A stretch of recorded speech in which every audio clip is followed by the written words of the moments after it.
Welcome to another Which Bookie preview then for Friday's action at Goodwood. Day 4, of course, on the downs of glorious Goodwood, and then it'll be day 5 over at Galway for the Galway Festival. There's been some really interesting racing over the course of the first 3 or 4 days, and hopefully we can try and find a winner or two over the last couple, made slightly more tricky, perhaps, in some senses by the forecast rain on Thursday morning. There's thundery showers around, so we could get varying degrees of rain, which has been reflected in the selections for today's picks on the Thursday as I speak. Check them at whichbookie.co.uk for the daily tips, but much will depend for Friday selections on how the ground has gone on the Thursday, and certainly give it due diligence that it could well be on the very testing side if they get the upper end of the 25 mils of rain. So with that in mind, the 120 kicks off the card. It's the 2.5 mile unique idiosyncratic race at Goodwood, where they stretch back down the home straight and then loop all the way back round and flag start, etc. And if it is testing, I think some of these at the top, the slightly more classier horses, could do well to give weight to a Gaggio here for Gary Moore. Ashley Lewis has formed a really strong partnership with this horse. Absolute course regular, relishes Goodwood, relishes a stamina test, and relishes soft or heavy ground as well, which is crucial here. He's got the beating of a couple of these on a previous meeting here at Goodwood. The likes of Zinc White and Sheridan are behind, and I don't see any reason why they're going to turn around the form. So if it does get very testing and soft, then a Gaggio around about the 8-1, 9-1 mark looks a fair each way play to me. In that opener at Goodwood, the 120 on Friday. Moving on to the 155, it's a Group 3 over the mile. The classy Cosmic Year and Opera Ballo at the top of the market, which is right on ability, without a shadow of a doubt. They're the two best horses in the race. But should conditions turn very testing, their speed and ability might just be blunted a little bit, and it'll bring the likes of Diego Ventura and potentially King of Cities more so into this. King of Cities' best run this season came on what was increasingly testing ground at Newmarket back in April, when he pulled a long way clear with Almeric on that occasion. So he's worthy of a second glance in that 155 at Goodwood if conditions are on the softer side. Onto the Golden Mile then at 2:30, which is always a very draw dependent race because they take away the cutaway, so you get fresh strip of ground on the inside there. So low draws generally to the fore, but soft ground might well confuse matters there because they'll probably want to swing wide up to the top rail in the straight. So tricky to pick through. If it did go very, very testing, then Ross Collin, absolute standing dish here at Goodwood over this trip and on this kind of ground. If it went soft or heavy, he might well be of each way interest from draw in stall 3, which might well be just about perfect. He ran a couple of days ago and ran down the field, but that was on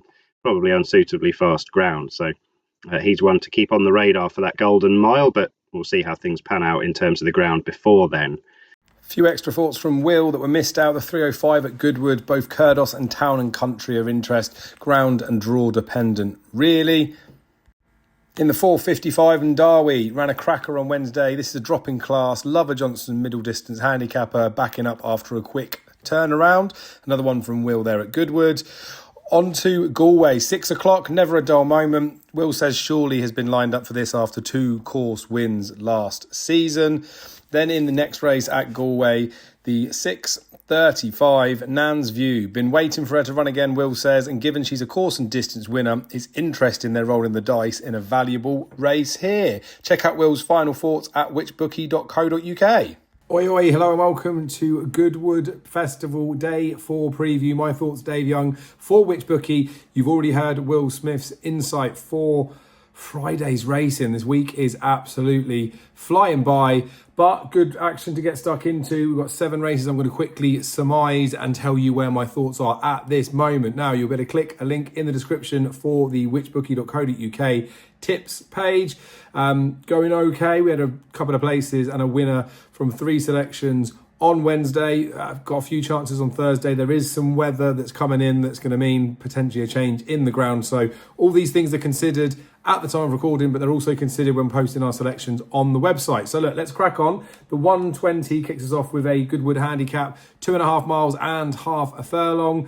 Looks a tidy enough race, if I'm honest with you. The 2 that are on the shortlist for me at the moment are both Ian Williams trained runners. Both ran here in June over 2 miles. Each of these horses handles slower ground. Zinc White, one of the 2, and there's also Sheridan, but Zinc White of the 2 definitely has like a big roundy action. So looks maybe the one to side with of the two. One's 13-2, which is Sheridan. One's 12-1 Zinc White. I'd give them about the same sort of chance. 4 places up for grabs. I'm tempted to probably play the pair for smallish stakes. We'll see how the market sort of acts between now and then, and how the forms are going for the races to see whether they make us to the column or not. In the second race, the 155, the Thoroughbred Stakes, the Group 3, look, tricky one. I don't actually talk about this one too much. Opera Ballo and Cosmic Year. I'm a little bit worried about the ground for both of those, so we need to see how it is actually riding. Opera Ballo, first time in the hood, didn't seem to quite work. Second time in the hood, he looked like an absolute monster, but still scares me a little bit. Of the rest of the field, the 4 that are in there, I find it difficult to find a solid case to take them on. So a race that I'll sit back and enjoy. That's the second race, the 155 at Goodwood. The 230, the Golden Mile Heritage Handicap. Horse I like is already coming for support. So by the time this video is edited and out, which hopefully will be in the next half an hour, I'm recording this at midday on the 31st. Ross Collin was the likely contender that I want to talk about with the ground easing. Well drawn in stall 3 in my opinion. 7 of the last 10 winners have come from stall 5 or lower. Last 3 runs at Goodwood. Atamar on soft or slower. Reed first and second. Overall poor form in this race historically, but first bash in this race in 2021 did finish second from 18. That was from his lowest draw of stall 8 back then. Twice has won higher than this of his current mark. Both those wins came in 2024 off of higher marks as well. No win in a field of bigger than 12 though. I did talk about the fact that he comes second of 18 in this race in 2021. And the 2 times that Jason Hart has ridden this horse before, he's found trouble. So look, 16-1 top price. Shorter in places, I think that's an obvious reason with the ground sort of changing as it is and the horse running in this type of race. But looked an obvious one to mention in here. Maybe we might be able to get on before a few prices change. The 305, the King George Qatar Stakes. I mean, exciting race, definitely. I don't think Asphora was given the best ride at Ascot by Oisin Murphy, but maybe that was a little bit of pocket talk. She hadn't had the same prep coming into that race as well. Good second in this race last year on fast ground. Undoubtedly, she's the one to beat in here for me. 2-1's probably about fair, despite the advance in years. But, you know, there's 4 places up for grabs in here. 14 runners. I'm sure there'll be people trying to have stronger opinions for an each way play. I'm sort of team S4 at the moment. So let's see where her price sits, because she might be the type that would make it into the final column.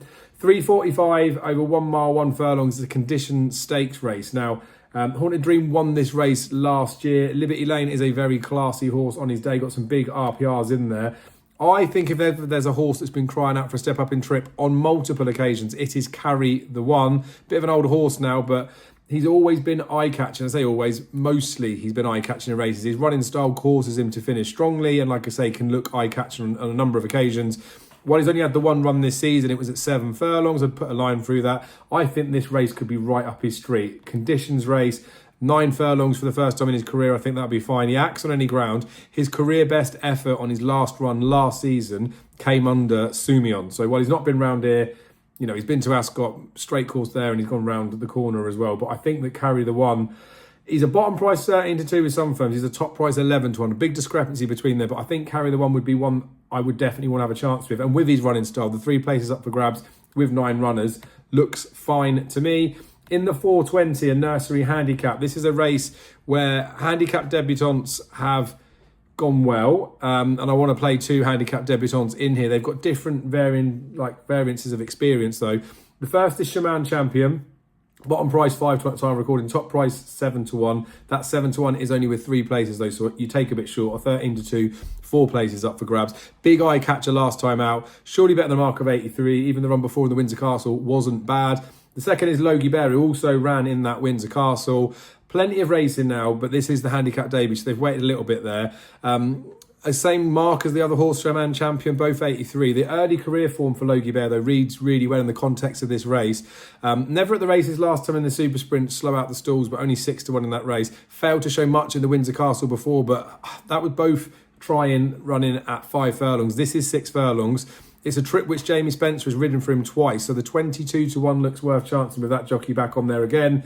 Like I say, toying with the pair in those, but we'll have to see what final thoughts are by looking in the column. And then the very last race, the 4:55, a Coral handicap over 1 mile, 3 furlongs. No real strong opinion against Munsef, the favourite in here. Been gelded, not been seen since the end of May. Form on that race looks all right. Ryan Moore rode him. Couldn't quite get the horse to win, but the fact that he's been gelded and weighted with would suggest maybe didn't come out of that race 100%, or, constitution about that horse was questioned. 3-1 top price probably looks about right, so I don't know how much value there is in there. And again, 13 runners, 4 places up for grabs. There'll be some strong each way opinions in there, but Munsef looks like a worthy favourite in the last. That's where I'm drawn at the moment, but whether he makes it to the column or not, you'll have to come back and check out. So best of luck with all your bets you've got throughout the rest of the week at Goodwood. We've only had 2 days racing by the time this video goes out. This is the 4th day of Goodwood. We'll be back with the 5th day of Goodwood for Saturday. Some cracking action throughout this week. Moving on to August, so the time is flying through this flat season, but thank you guys for your support. Make sure you drop a like on the video. Make sure you subscribe to the Whichbookie YouTube channel if you haven't already and you'd like to do so. Drop a comment with what your best bet for day 4 or even day 5 may be, and we'll see you again in the next video.